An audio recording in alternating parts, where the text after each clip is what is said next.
Hello friends, मैं हूं आपकी न्याय मित्र और आज हम बात करेंगे भारतीय संविधान में महिलाओं को लेकर क्या प्रावधान किए गए हैं, यानी महिलाओं से संबंधित अधिकारों और उनसे संबंधित प्रावधानों के बारे में हम आज जानेंगे। तो आप लोगों ने सभी ने भारतीय संविधान में उद्देशिका तो पढ़ी ही होगी। तो आज हम बात करते हैं उद्देशिका के उन 4 शब्दों की जिनमें से हम भारतीय संविधान में महिलाओं से संबंधित अधिकारों और प्रावधानों के विषय में चर्चा करेंगे। और वो 4 शब्द हैं न्याय, स्वतंत्रता, समानता, बंधुता।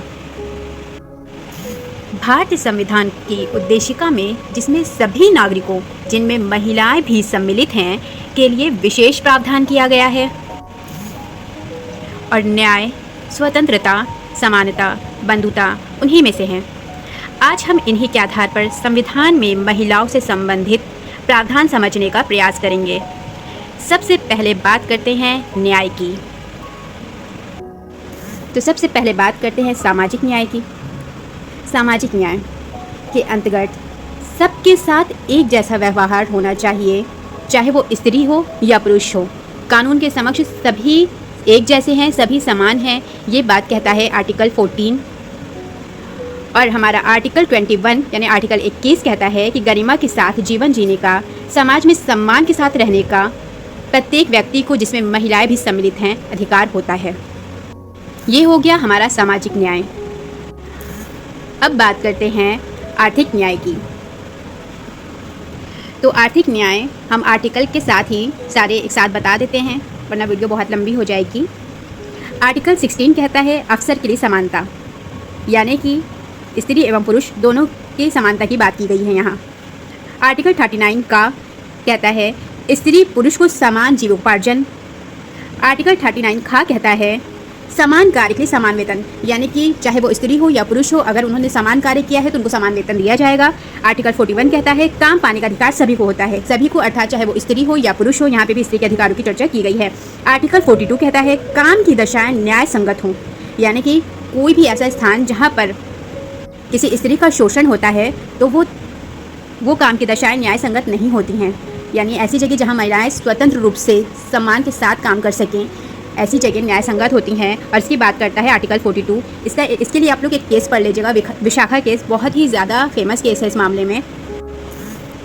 आर्टिकल 43 निर्वाह मजदूरी की बात करता है। आर्टिकल 46 अनुसूचित जातियों एवं अनुसूचित जातियों जनजातियों अर्थ संबंधी हितों की बात करता है।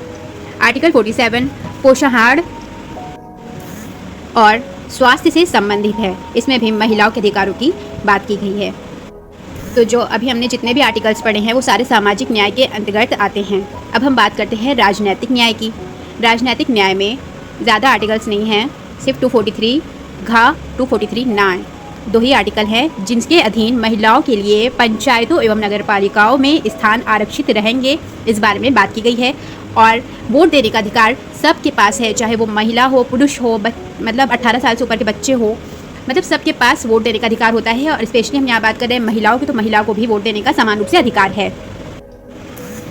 तो अब हम बात करते हैं स्वतंत्रता की। स्वतंत्रता आर्टिकल 19 क्या कहता है? विचार अभिव्यक्ति की समानता जो कि स्त्री व पुरुष दोनों के लिए है।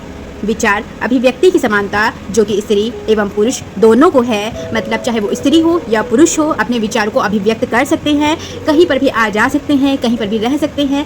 प्रत्येक स्त्री या पुरुष दोनों को समान अधिकार देता है आर्टिकल 19। अब आते हैं आर्टिकल 25 से 28 तक। तो आर्टिकल 25 से 28 तक किस बारे में बात की गई है? धार्मिक स्वतंत्रता के अधिकार के बारे में बात की गई है। ठीक है, धार्मिक स्वतंत्रता का अधिकार प्रत्येक व्यक्ति को होता है, चाहे वो विश्वास, धर्म, उपासना की स्वतंत्रता हो, प्रत्येक व्यक्ति को धार्मिक स्वतंत्रता का अधिकार होता है। विश्वास, धर्म, उपासना की स्वतंत्रता के विषय में उल्लेखित है 25 से लेके आर्टिकल 28 तक।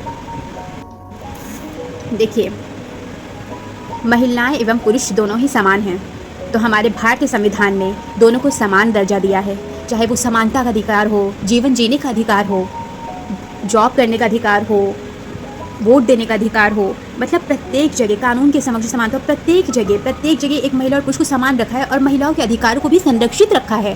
ठीक है, लेकिन आज के टाइम में ऐसा होता है कि महिलाओं को अपने अधिकारों के बारे में पता ही नहीं होता है।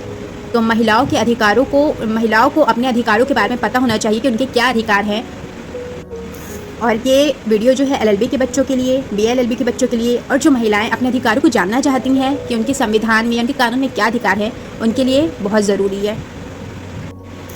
अब हम बात करते हैं समानता की, कि महिलाओं की समानता को लेकर संविधान में क्या प्रावधान किया गया है। इसको भी 2 भाग में बांटते हैं, प्रतिष्ठा और अवसर। प्रतिष्ठा की समानता और अवसर की समानता, ठीक है। तो हम बात करते हैं आर्टिकल 14, आर्टिकल 17 एंड आर्टिकल 15, मतलब article 14, article 15 and article 17। Article 14 में क्या बताया गया है? कानून के समक्ष समानता, यानी कि महिलाएं और पुरुष कानून के समक्ष प्रत्येक व्यक्ति समान हैं, ठीक है। उसके बाद आता है आर्टिकल 15। आर्टिकल 15 साफ साफ कहता है लिंग के आधार पर कोई भेदभाव नहीं किया जाएगा। आर्टिकल 15 लिंग के आधार पर भेदभाव को निषेध करता है, उस पर रोक लगाता है। अब आते हैं आर्टिकल 17 पे, अस्पृश्यता का अंत। वैसे तो ये अनुसूचित जाति, जनजाति या जहाँ भी छुआछूत की भावना होती है, ये उसके अंत की बात करता है आर्टिकल 17, ठीक है। अब आते हैं सेकंड पर, जो कि अवसर है, अवसर की समानता। तो आर्टिकल 16 इसकी बात करता है कि राज्य के अधीन नौकरियों का समान अवसर, यानी कि जो भी नौकरियां आएंगी उसमें महिलाएं और पुरुष दोनों को समान अवसर दिया जाएगा। तो मेरे ख्याल से आप लोग को समानता भी क्लियर हो गया होगा, और अगर नहीं हुआ है तो कमेंट बॉक्स में ज़रूर बताएं। मैं फिर से कोशिश करूंगी कि और अच्छे से वीडियो आप लोग को जैसे समझ में आ सके और अच्छे से क्लियर करूं। हाँ, तो अब हम बात करते हैं हमारे आखिरी टॉपिक, यानी कि बंधुत्व की। बंधुत्व में स्त्री के लिए क्या बात की गई है, इस बारे में हम बात करते हैं, ठीक है। स्त्री के लिए क्या प्रावधान किए गए हैं। तो संविधान का जो भाग 4 का है, संविधान के भाग 4 के अनुच्छेद 51 में नागरिकों के मूल कर्तव्य का उल्लेख किया गया है। मैं आप लोगों को इसका जो है आर्टिकल जो 51 का ड़ा यानी ई पढ़कर बताती हूँ कि उसमें क्या लिखा है। भारत के सभी लोगों में समरसता और समान भातृत्व की भावना का निर्माण करें, जो धर्म, भाषा और प्रदेश या वर्ग पर आधारित सभी भेदभाव से परे हो। ऐसी प्रथाओं का त्याग करें जो स्त्रियों के सम्मान के विरुद्ध हैं। तो आर्टिकल 51 का ड़ा में स्पष्ट रूप से कहा गया है कि हमारा कर्तव्य है कि हम ऐसी प्रथाओं का त्याग करें जो स्त्री के सम्मान के विरुद्ध हों, ठीक है। यहाँ पर भी महिलाओं के लिए विशेष प्रावधान दिया गया है, आप लोगों को ध्यान देना चाहिए। और आप लोग मुझे ज़रूर बताइएगा कमेंट बॉक्स में कि वीडियो कैसी लगी, ताकि मैं इससे रिलेटेड वीडियो और भी आगे लेकर आ सकूं। सो फ्रेंड्स, आज का लेक्चर होता है कंप्लीट। अगर आप लोगों को कोई डाउट हो तो कमेंट बॉक्स में ज़रूर बताएं, और अगर आप लोग कहेंगे तो मैं महिलाओं से संबंधित प्रावधान को विस्तार से समझाऊंगी। सो मिलते हैं नेक्स्ट वीडियो में। मेरे वीडियो को लाइक, शेयर एंड सब्सक्राइब करना ना भूलें। Thank you for watching. जय हिंद।